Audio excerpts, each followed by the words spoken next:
नमस्कार दोस्तों, चलिए जानते हैं उत्तर प्रदेश की 50 फटाफट बड़ी खबरों को सिर्फ 10 मिनट में। लेकिन उससे पहले आप यह वीडियो किस जगह से देख रहे हैं हमें कमेंट में जरूर बताएं। यूपी में ओडीओपी योजना को और बड़ा कर दिया गया है। अब हर जिले का एक खास व्यंजन भी तैयार किया जाएगा ताकि वहां के लोगों को ज्यादा काम मिले। इससे छोटे व्यापारियों को फायदा होगा और इलाके की पहचान भी बढ़ेगी। सरकार इसको काफी गति से आगे बढ़ा रही। अब फसल बीमा तभी मिलेगा जब किसान का नाम फार्मर रजिस्ट्री में होगा। गेहूं की फसल के लिए तारीख भी फिक्स कर दी गई है। पहले लोग बिना रजिस्ट्रेशन के भी दावा कर देते थे, अब सब कुछ साफ साफ रिकॉर्ड में रहेगा। इससे असली किसानों को सीधा फायदा मिले। अभ्युदय कोचिंग के 3 बच्चे इस बार यूपी पीसीएस प्रीलिम्स में पास हो गए। ये सरकारी फ्री कोचिंग है, इसलिए लोग खुश हैं कि बिना पैसा खर्च किए भी कामयाबी हासिल की जा सकती। बच्चों ने बताया कि अच्छे मेंटर्स और टेस्ट सीरीज से तैयारी आसान हो गई और परीक्षा साफ कर। सरकार ने एक ऐसा सिस्टम बना दिया है कि अब प्राइवेट स्कूलों की फाइलें महीनों तक नहीं अटकेंगी। पहले स्कूलों को चक्कर लगाने पड़ते थे, लेकिन अब विभाग ने जिम्मेदारी तय कर दी है। कागज जल्दी क्लियर होंगे और मान्यता से जुड़े काम भी तेजी से निपटेंगे। स्कूलों को बड़ी राहत मिलेगी। यूपी में स्टार्टअप का माहौल काफी तेज हो गया है। सरकार इंक्यूबेशन सेंटर बढ़ा रही है, जहां लोग अपने आइडिया लेकर जाते हैं और उन्हें ट्रेनिंग स्पेस और गाइडेंस मिलती है। इससे युवा नौकरी ढूंढने की जगह खुद बिजनेस शुरू करने की सोच रहे हैं। राज्य को स्टार्टअप हब बनाने की तैयारी है। बड़ी परीक्षा अब यूपी पीसीएस की तर्ज पर कराई जाएगी और इसमें 12 लाख से ज्यादा बच्चे शामिल होंगे। सरकार चाहती है कि परीक्षा साफ सुथरी और एक जैसे पैटर्न वाली हो। बच्चे भी खुश हैं क्योंकि तैयारी करना आसान हो जाएगा और गलतियों की संभावना कम हो जाएगी। कृषि विभाग ने खाद खरीदने पर नया नियम लागू किया है। अब मशीन पर अंगूठा लगाते ही पता चल जाएगा कि किसान कितनी बार खाद ले चुका है। पहले कुछ लोग अलग अलग दुकानों से कई बार ले लेते थे, अब सिस्टम से पकड़ में आ जाएंगे और असली किसानों को ही फायदा मिलेगा। सीएम योगी कह रहे हैं कि यूपी में स्पीड, स्टेबिलिटी और सपोर्ट के मॉडल पर काम हो रहा है। इसका मतलब यह कि उद्योग लगाने वालों को पूरा भरोसा और सुविधा दी जाएगी। कागजी काम, जमीन और परमिशन जैसी चीजों को जल्दी निपटाने की कोशिश है ताकि निवेशक बिना झंझट के काम कर सकें। यूपी में अब कई सरकारी काम एआई की मदद से हो रहे हैं। कहा जा रहा है कि पूरा सिस्टम देश का सबसे आधुनिक सुशासन मॉडल बन रहा है। फाइल कब चली, शिकायत कब निपटी, सब कुछ ऑनलाइन ट्रैक हो रहा है। इससे टाइम भी बच रहा है और गलत कामों पर रोक भी लग रही। अब छात्रों को ट्रेनिंग की रकम तभी मिलेगी जब वे 6 से 9 महीने तक नौकरी करेंगे। सरकार को लगा कि कई लोग सिर्फ पैसा लेकर नौकरी छोड़ देते थे। नए नियम से असली रोजगार और कौशल पर ध्यान दिया जाएगा। छात्रों को भी लगेगा कि मेहनत का सही परिणाम मिल रहा है। राजभवन ने बैक एग्जाम देने वाले छात्रों का पूरा रिकॉर्ड मांगा है। कई कॉलेजों में गड़बड़ियां मिल रही थीं, इसलिए अब देरी नहीं चलेगी। कॉलेजों को समय पर सही डेटा भेजना होगा। अगर गलत जानकारी भेजी गई तो सीधी जांच और कार्रवाई भी हो सकती है। कस्तूरबा और पीएम श्री स्कूलों के बच्चों को एक नया प्रोजेक्ट दिया गया है, जिसमें उन्हें अपने छोटे छोटे सामाजिक बदलाव की कहानी बतानी है। इसका मकसद बच्चों में जिम्मेदारी की भावना बढ़ाना है। इससे बच्चे समझेंगे कि वे समाज में बदलाव लाने में कितना योगदान दे सकते हैं। कफ सिरप के गलत इस्तेमाल को रोकने के लिए सरकार ने कड़ी कार्रवाई की है। लगभग 128 मेडिकल फर्मों पर एफआईआर हुई है। बड़ी मात्रा में दवाएं गलत तरीके से बेची जा रही थीं। प्रशासन अब पूरे नेटवर्क पर नजर रख रहा है और आगे और कार्रवाई होने की संभावना। सभी स्कूलों को 15 दिसंबर तक यूपी बोर्ड वेबसाइट पर टीचर्स की जानकारी अपडेट करनी है ताकि परीक्षा ड्यूटी सही ढंग से लग सके। पिछले साल गड़बड़ियां हो गई थी क्योंकि रिकॉर्ड अधूरा था। इस बार देरी करने पर कार्रवाई हो सकती है, इसीलिए स्कूलों में तेजी से काम हो रहा है।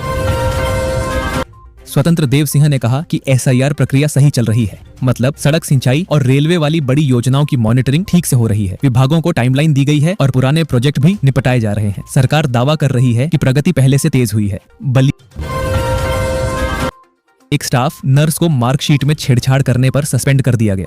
उस पर मुकदमा भी लिखा गया है। कहा जा रहा है कि उसने नौकरी के लिए फर्जी मार्क्स बनाए थे। अब प्रशासन ऐसी गड़बड़ियों को लेकर और सख्त हो गया है। बाकी कर्मचारियों में भी डर फैल गया है। आगरा जयपुर हाईवे की सर्विस रोड पर दबंगों ने कब्जा कर रखा है। वहां कंडम गाड़ियां खड़ी कर दी गई हैं, जिससे रास्ता संकरा हो गया है और तेज चलना मुश्किल हो गया है। लोग परेशान हैं, लेकिन अभी तक कोई सख्त कार्रवाई नहीं हुई है। शिकायतें बढ़ रही हैं और लोग समाधान की उम्मीद में। राजभर ने कहा है कि यूपी में विकास की नई शुरुआत हो रही है। वो दावा कर रहे हैं कि गांवों में योजनाएं तेजी से पहुंच रही हैं। सड़क, बिजली, पानी जैसी सुविधाओं में सुधार हो रहा है। लोगों का भरोसा भी बढ़ रहा है कि सरकार विकास में गंभीर है और लगातार काम कर रही है। वाराणसी शक्तिनगर हाईवे पर एक खड़ी ट्रक में अचानक आग लग गई। केबिन पूरी तरह जलकर राख हो गया। ड्राइवर समय रहते नीचे कूद गया, इसलिए बच गया। आग शायद शॉर्ट सर्किट से लगी थी। फायर ब्रिगेड पहुंची, लेकिन तब तक काफी नुकसान हो चुका था। लोग घबराए हुए थे।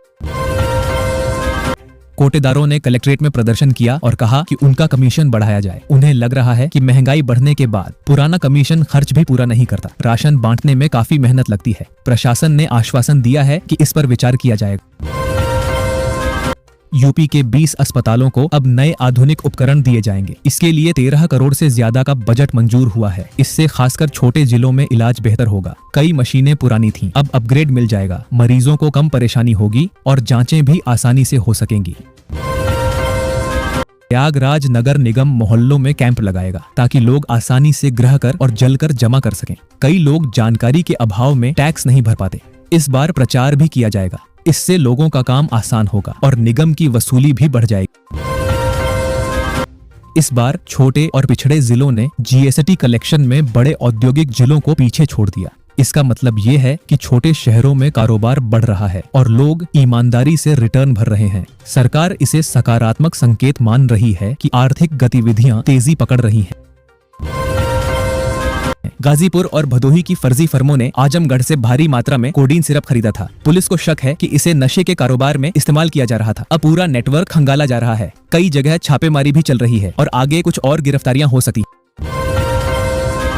यूपी में फैमिली आईडी का नया सिस्टम शुरू हो रहा है, जिसमें 60 साल पूरा होते ही पेंशन अपने आप खाते में आने लगेगी। अभी इसे 5 जिलों में ट्रायल तौर पर शुरू किया जा रहा है। सरकार चाहती है कि बुजुर्गों को पेंशन के लिए चक्कर न लगाने पड़े और काम ज्यादा आसान हो जाए। सरकार कामकाजी बच्चों की जिंदगी सुधारने पर ध्यान दे रही है। बरेली में करीब 500 बच्चों को इस योजना का फायदा मिला है। इनको पढ़ाई, सुरक्षा और दूसरी सुविधाएं दी जा रही हैं ताकि ये काम छोड़कर बेहतर भविष्य बना सके। सरकार का फोकस है कि कोई बच्चा मजदूरी में न फंसे। आंगनवाड़ी में इस बार महिलाओं के लिए अच्छा मौका आया है। 10वीं 12वीं पास महिलाएं कार्यकर्ता या सहायिका के 1557 पदों पर आवेदन कर सकती हैं। सरकार चाहती है कि ग्रामीण इलाकों में भी महिलाओं को रोजगार मिले और लोकल बच्चों को सही सुविधा मिल सके। यह भर्ती कई जिलों में एक साथ हो रही है। यूपीपीसीएस की कोचिंग इस बार सरकार फ्री में दे रही है ताकि गरीब और दूर दराज के बच्चे भी तैयारी कर सकें। आवेदन 12 तारीख तक किए जा सकते हैं। कोचिंग में टेस्ट, लेक्चर और स्टडी मटेरियल सब मिलेगा। सरकार चाहती है कि ज्यादा से ज्यादा बच्चे प्रतियोगी परीक्षा में आगे आ सकें। वक्फ संपत्तियों को ऑनलाइन अपलोड करने की आखिरी तारीख आ गई है, लेकिन आधा काम भी पूरा नहीं हो पाया है। अब लोग परेशान हैं कि समय बढ़ेगा या सख्ती होगी। कई जिलों में रिकॉर्ड पूरा नहीं है, इसलिए अगले कदम को लेकर अधिकारियों में भी थोड़ा तनाव दिख रहा है। यूपी में इको पर्यटन पर काफी जोर दिया जा रहा है। सरकार ने करीब 161 करोड़ रुपए खर्च किए हैं ताकि जंगल पार्क और नेचर स्पॉट पर पर्यटक बढ़े। इसका असर भी दिख रहा है क्योंकि घूमने आने वाले लोगों की संख्या लगातार बढ़ रही है। अब गांवों और छोटे कस्बों को भी फायदा मिलने लगा है। केंद्र सरकार पराली जलाने से होने वाले प्रदूषण को रोकने के लिए कई बड़े कदम उठा रही है। मशीनें, जागरूकता प्रोग्राम और समाधान के लिए राज्यों से मिलकर काम किया जा रहा है। कोशिश यही है कि धुआं कम हो और आने वाले मौसम में हवा की क्वालिटी में सुधार दिखे। कामकाजी बच्चों को लेकर सरकार का जो अभियान चल रहा है वह बरेली में काफी असरदार साबित हुआ है। बच्चों को पढ़ाई में जोड़ने, मेडिकल सुविधा देने और परिवार को मदद पहुंचाने जैसे कदम लगातार चल रहे हैं। इसका असर यह है कि कई बच्चे अब स्कूल लौट आए हैं और सामान्य जिंदगी जी रहे हैं।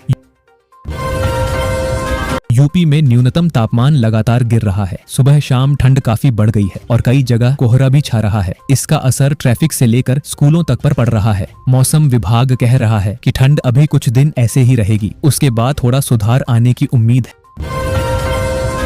यूपी के पहले FEOA मामले में कोर्ट ने बड़ा फैसला दिया है। करीब 128 करोड़ की संपत्ति जब्त करने का ऑर्डर आया है। यह शाइन सिटी ग्रुप से जुड़ा मामला है, जिसकी कई प्रॉपर्टियां पहले भी सीज हो चुकी हैं। सरकार इसे बड़े आर्थिक अपराध के तौर पर देख रही है। यूपी में 2025 की कबड्डी प्रतियोगिता खत्म हुई और यूपी टीम चैंपियन बनी। पूर्वोत्तर रेलवे की टीम उप विजेता रही। सीएम योगी ने खिलाड़ियों को बुलाकर सम्मानित किया और खेलों को बढ़ावा देने की बात कही। इस इवेंट में काफी भीड़ रही और खिलाड़ियों का जोश भी देखने लायक था। यूपी में बोर्ड परीक्षाओं को लेकर प्रस्तावित सेंटरों पर जो सूची आई थी उस पर 34 आपत्तियां दर्ज हुई हैं। अब कई सेंटर बदले जाएंगे। परीक्षार्थी भी यही चाहते थे कि सेंटर नजदीक हों और सुविधाएं ठीक मिलें, इसलिए शिक्षा विभाग नया फेरबदल कर रहा है।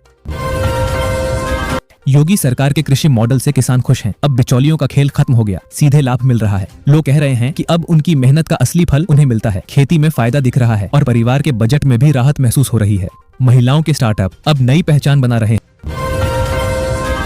योगी सरकार की पहल और प्रोत्साहन से महिलाएं बिजनेस में आगे बढ़ रही हैं। छोटे छोटे कारोबार से रोजगार भी मिल रहा है और समाज में उनकी स्थिति मजबूत हो रही है। लोग कह रहे हैं यह सच में बदलाव ला रहा है। गोरखपुर फैजाबाद खंड शिक्षक निर्वाचन की नामावली अब सामने आ गई है। उम्मीदवार और अभ्यर्थी खुश। अब उन्हें पता है कि किस जगह उनकी किसकी उम्मीदवारी दर्ज है। लोग तैयारी में जुट गए हैं और चुनाव की हलचल तेज हो गई है। यूपीपीईटी रिजल्ट 2025 जल्द आएगा। 19 लाख से ज्यादा कैंडिडेट्स का इंतजार खत्म होने वाला है। लोग रिजल्ट की खबर सुनकर खुश हैं और भविष्य की योजना बनाने लगे। परीक्षा में मेहनत करने वालों में उत्साह है और परिवार वाले भी उत्साहित हैं। मिड लाइन असेसमेंट 15 दिसंबर को होगी। परीक्षा OMR शीट पर ली जाएगी। बच्चे तैयारियों में हैं और स्कूलों में माहौल हलचल भरा है। अभिभावक भी बच्चों को पढ़ाई में मदद कर रहे हैं और परीक्षा के लिए हर चीज ठीक कर रहे हैं। यूपी पुलिस SI भर्ती लिखित परीक्षा की डेट जारी हो गई। अभ्यर्थी शेड्यूल देकर अब तैयारी पूरी तरह से कर सकते हैं। लोग अपने टाइम टेबल के अनुसार पढ़ाई कर रहे हैं और रिजल्ट के लिए उत्सुक हैं। SIR के फॉर्म की वजह से मिसिंग केस सुलझ गया। 13 साल बाद बेटी अपने घर लौटी। परिवार और गांव वाले खुश हैं। लोग कह रहे हैं कि सही तकनीक और मेहनत से इतने सालों बाद भी इंसान की जिंदगी बदल सकती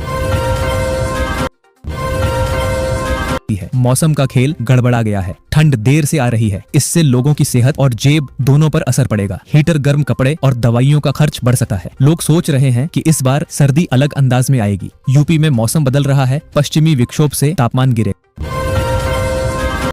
ठंड का अलर्ट जारी हो गया है। लोग गर्म कपड़ों और हीटर की तैयारी में हैं और दफ्तर, स्कूल सबको एडवाइजरी दी गई है। बनारस में एक कारोबारी कर्ज में डूब गया और गंगा में कूद गया। घर से सुसाइड नोट मिला। परिवार सदमे में है और पड़ोसी भी हैरान हैं। लोग कह रहे हैं कि आर्थिक दिक्कतें कितनी भयानक हो सकती है।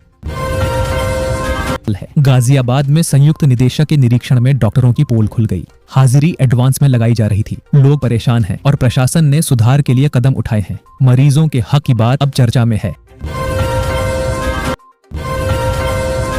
बरेली में बुलडोजर ने 34 साल पुरानी इमारत 14 घंटे में ध्वस्त कर दी। दीवारों से आजादी के पहले की ईंटें निकली। लोग हैरान हैं। प्रशासन कार्रवाई में जुटा हुआ है और इलाके में चर्चाओं का विषय बन गया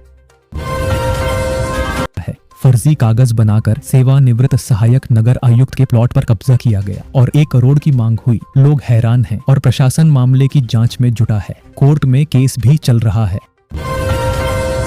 इंग्लैंड निवासी बनकर इंस्टाग्राम पर दोस्ती करके युवक ने AI से अश्लील फोटो बनाई और महिला को ब्लैकमेल कर 2,80,000 हड़पे। पुलिस मामले में जांच कर रही है। लोग सोशल मीडिया पर सावधान रहने की सलाह दे रहे हैं।